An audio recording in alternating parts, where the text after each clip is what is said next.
ओम नमो भगवते वासुदेवाय नमः। जय श्री हरि। भगवान विष्णु आपके और आपके पूरे परिवार पर अपनी कृपा बनाए रखें। आज बृहस्पतिवार के दिन चलिए सुनते हैं बृहस्पतिवार व्रत कथा और आरती। कथा शुरू करने से पहले कमेंट बॉक्स में लिखें हरे कृष्ण। पौराणिक कथा के अनुसार प्राचीन समय की बात है। भारतवर्ष में एक राजा राज्य करता था। वो बड़ा ही प्रतापी और दानी था। वह नित्य प्रति मंदिर में भगवत दर्शन करने के लिए जाता और ब्राह्मणों और गुरु की सेवा किया करता। उसके द्वार से कोई भी याचक निराश होकर नहीं लौटता। वह प्रत्येक गुरुवार को व्रत रखता एवं पूजन करता, गरीबों की सहायता करता। परंतु यह सब बातें उसकी रानी को बिल्कुल अच्छी नहीं लगती थी। वह न तो व्रत करती और न ही किसी को एक भी पैसा दान में देती थी।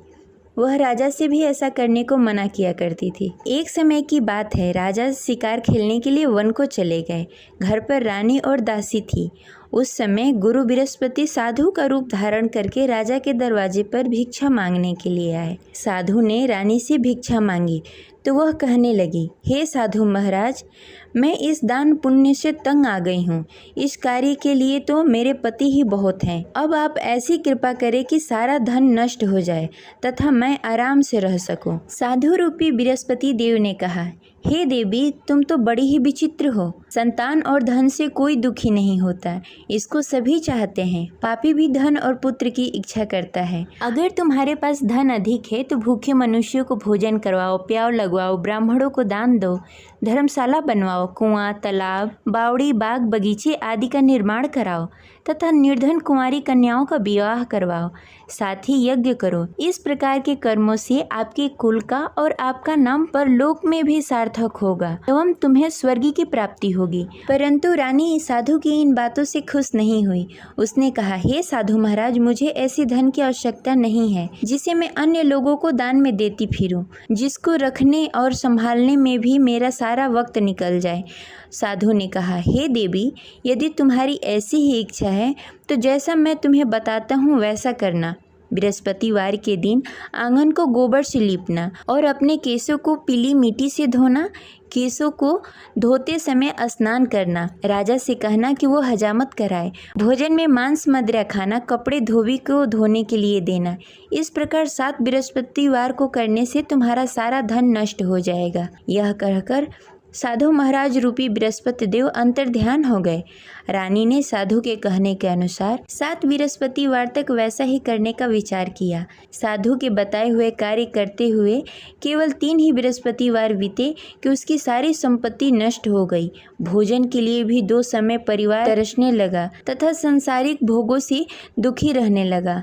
तब राजा रानी से कहने लगा कि हे रानी, तुम यहाँ पर रहो, मैं दूसरे देश जा रहा हूँ। क्योंकि यहाँ पर मुझे सभी मनुष्य जानते हैं, इसलिए मैं यहाँ कोई कार्य नहीं कर सकता।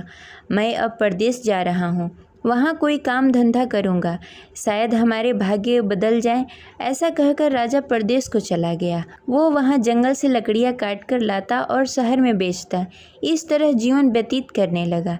इधर राजा के बिना रानी और दासी दुखी रहने लगी। किसी दिन भोजन मिलता और किसी दिन जल पीकर ही रहना पड़ता। एक दिन रानी और दासी को भोजन किए बिना 7 दिन व्यतीत हो गए। तो रानी ने अपनी दासी से कहा, हे दासी, यहाँ पास के नगर में मेरी बहन रहती है। वह बड़ी ही धनवान है। तुम उसके पास जाओ और वहाँ से 5 सेर बेजल मांग के लाओ, जिससे कुछ समय के लिए गुजारा हो जाएगा। दासी रानी की बहन के पास गई। रानी की बहन उस समय पूजा कर रही थी। बृहस्पतिवार का दिन था।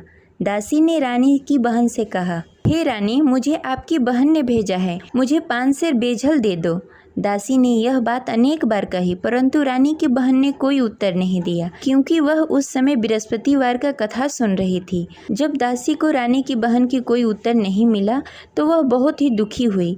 उसे क्रोध भी आया। वह लौटकर रानी से बोली, हे रानी, आपकी बहन बहुत ही घमंडी है। वह छोटे लोगों से बात नहीं करती। मैंने उससे कहा, उसने कोई उत्तर नहीं दिया। मैं वापस चली आई। रानी बोली, हे दासी, उसमें उसकी कोई गलती नहीं है। जब बुरे दिन आते हैं तब कोई असहारा नहीं देता। अच्छे बुरे का पता विपत्ति में ही लगता है। जो ईश्वर की इच्छा होगी वही होगा, यह सब हमारे भाग्य का दोष है। उधर रानी की बहन ने सोचा कि मेरी बहन की दासी आई हुई थी, परंतु मैं उससे नहीं बोली, इससे वह बहुत दुखी हुई होगी। अतः कथा सुन बृहस्पति भगवान का पूजन समाप्त करके अपनी बहन के घर गई और कहने लगी, हे बहन, मैं बृहस्पतिवार का व्रत कर रही थी, तुम्हारी दासी हमारे घर आई थी, परंतु जब तक हम कथा सुनते हैं तब तक हम लोग न उठते हैं न किसी से बातें करते हैं, इसलिए मैं नहीं बोली। कहो दासी क्यों गई थी? रानी बोली, बहन, हमारे घर अनाज नहीं था। वैसे तुमसे कोई बात छिपी नहीं है, इस कारण मैंने दासी को तुम्हारे पास 5 सर बेझल के लिए भेजा था। रानी की बहन बोली, बहन देखो, बृहस्पति भगवान सबकी मनोकामनाएं पूर्ण करते हैं, देखो शायद तुम्हारे घर में कहीं अनाज रखा हो।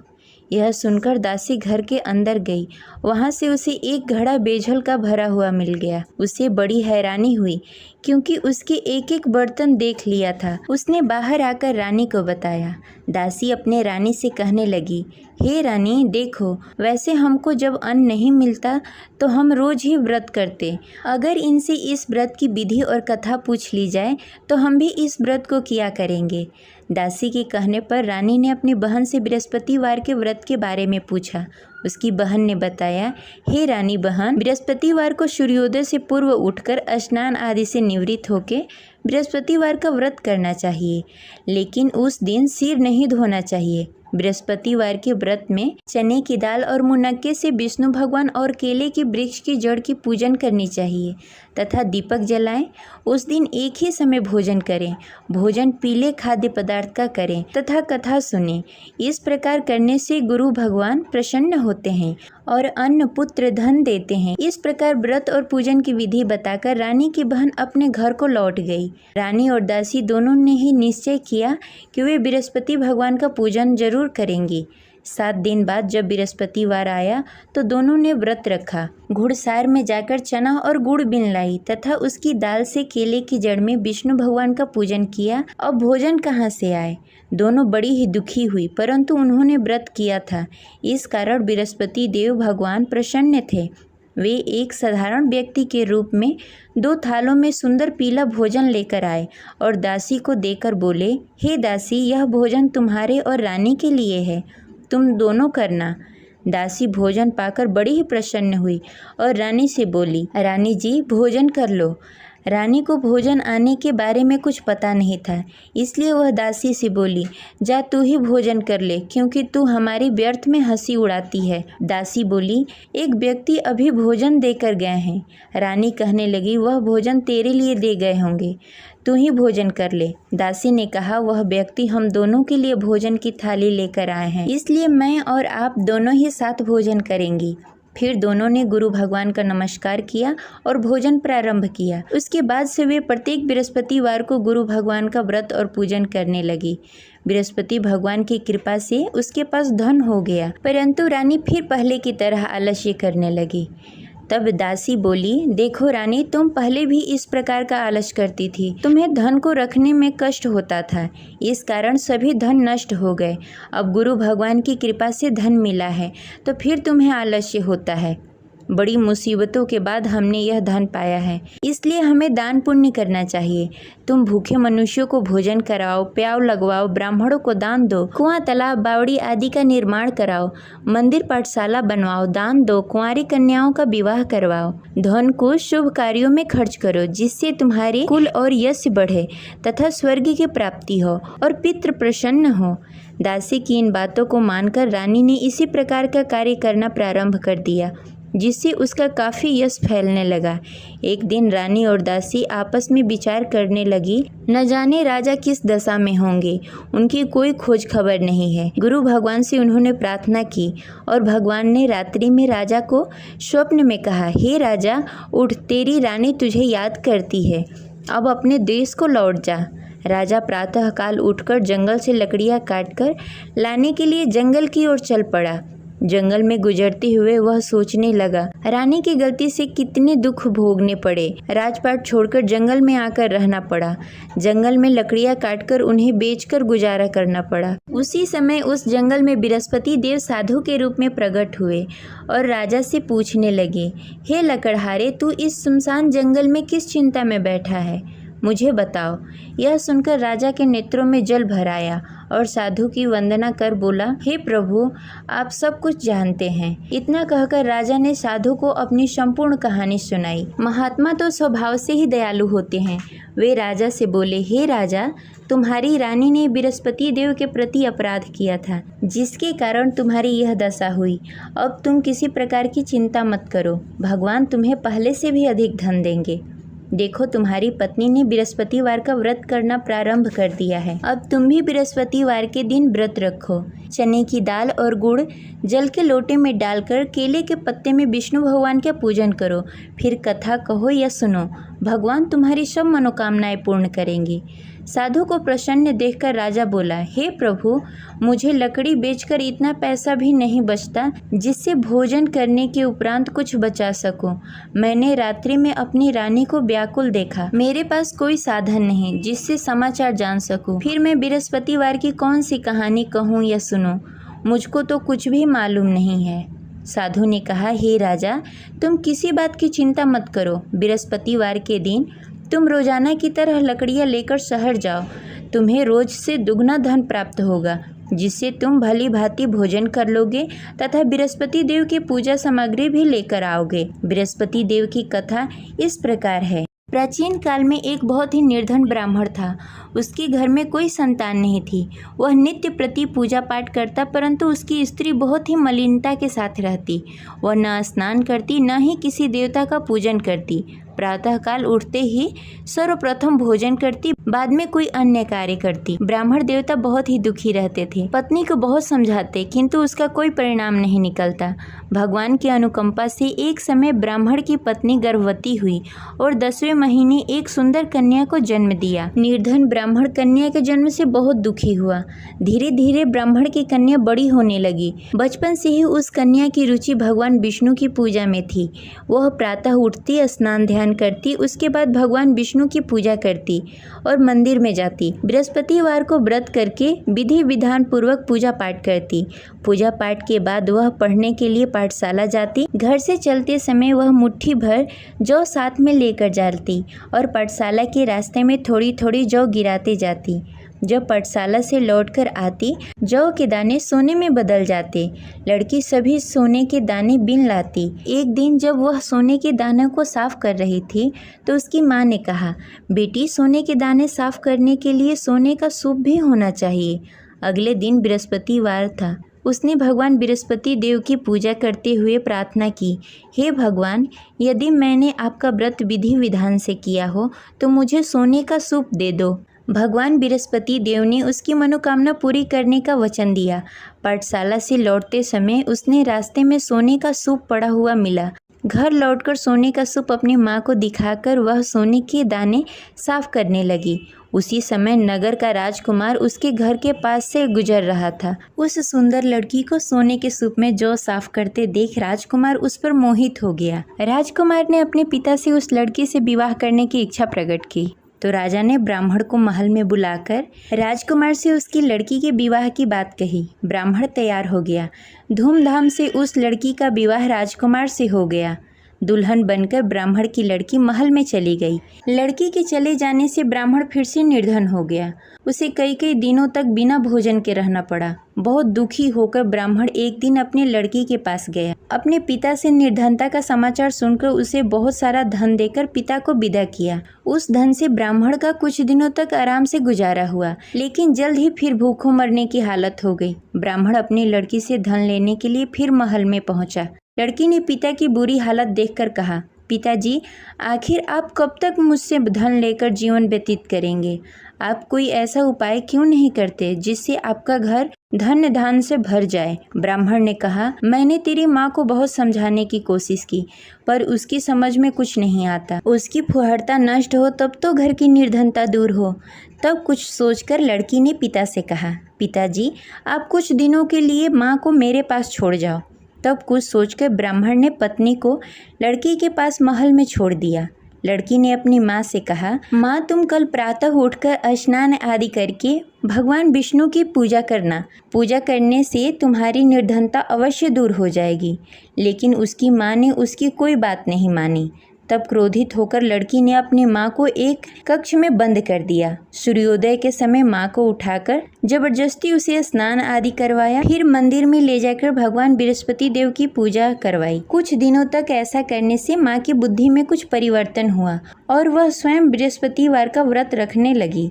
उसके व्रत करने से ब्राह्मण के घर की निर्धनता दूर हो गई और भगवान विष्णु की अनुकंपा हुई और दोनों पति पत्नी धन संपत्ति पाकर आनंद पूर्वक जीवन व्यतीत करते हुए विष्णु धाम को चले गए। लकड़हारा बने राजा ने उस साधु से भगवान विष्णु देव की यह कथा सुनकर बृहस्पतिवार का व्रत करना शुरू कर दिया और भगवान विष्णु की पूजा करने लगा। उस दिन से उसके सभी क्लेश दूर हो गए। लेकिन अगले बृहस्पतिवार को कामकाज में अधिक व्यस्त होने के कारण उसने भगवान बृहस्पति देव का व्रत नहीं किया। भगवान बृहस्पति देव लकड़हारे से क्रोधित हो गए और उसे भूल की सजा दी। उस दिन नगर के राजा ने नगर में घोषणा करके सबको सूचित किया कि प्रत्येक नागरिक मेरे महल में भोजन करने आए। जो नहीं आएगा उसे अपराधी मानकर भारी दंड दिया जाएगा। लकड़हारा बने राजा ने उस नगर के राजा की घोषणा तो सुनी, लेकिन जंगल से लकड़ी काटकर लाने और उसे बेचने में देरी हो जाने के कारण वह समय पर महल में भोजन करने नहीं पहुंच सका। अतः राजा के सैनिक लकड़हारे को पकड़कर महल में ले गए। राजा ने उसे महल के एक कक्ष में बैठाकर भोजन कराया। उस कक्ष में एक खुट्टी पर रानी का सोने का हार लटका हुआ था। लकड़हारा अकेला उस कक्ष में भोजन कर रहा था। तभी उसने एक आश्चर्यजनक घटना देखी। देखते ही देखते वह खूंटी हार को निगल गई। थोड़ी देर बाद जब राजा ने हार को गायब देखा तो लकड़हारे को कारावास में डाल दिया। लकड़हारा मन ही मन अपने भाग्य को कोसने लगा। तभी उसे जंगल में मिले साधु का स्मरण हुआ।